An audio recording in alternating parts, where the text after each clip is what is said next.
మేడ్చల్ జిల్లాలో హైడ్రా దూకుడు పెంచింది. పోచారం 8వ డివిజన్ కాచవాణి సింగారం రెవెన్యూ పరిధిలో సుమారు 100 కోట్ల విలువైన 6 ఎకరాల 12 కుంటల ప్రభుత్వ భూమిని హైడ్రా కాపాడింది. ఈ భూమిని విద్యా సంస్థల అధిపతి నల్లమల్లారెడ్డి కబ్జా చేశారని ఆరోపణలు వెల్లువెత్తాయి. కబ్జా చేసిన భూమిని రెగ్యులరైజ్ చేసేందుకు ప్రయత్నాలు జరిగినట్లు అధికారులు గుర్తించారు.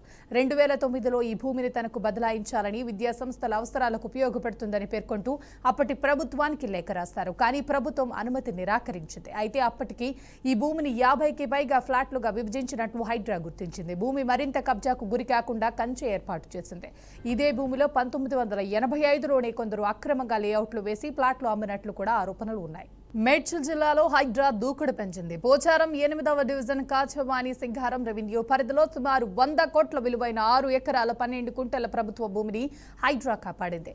ఈ భూమిని విద్యా సంస్థల అధిపతి నల్లమల్లారెడ్డి కబ్జా చేశారని ఆరోపణలు వెల్లువెత్తాయి. కబ్జా చేసిన భూమిని రెగ్యులరైజ్ చేసేందుకు ప్రయత్నాలు జరిగినట్లు అధికారులు గుర్తించారు.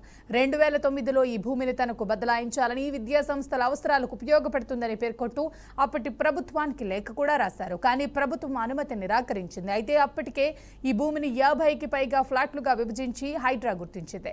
భూమి మరింత కబ్జాకు గురి కాకుండా కంచె ఏర్పాటు చేసింది. ఇదే భూమిలో 1985లోనే కొందరు అక్రమంగా లేఅవుట్ వేసి ఫ్లాట్లు అమ్మినట్లు కూడా ఆరోపణలు ఉన్నాయి.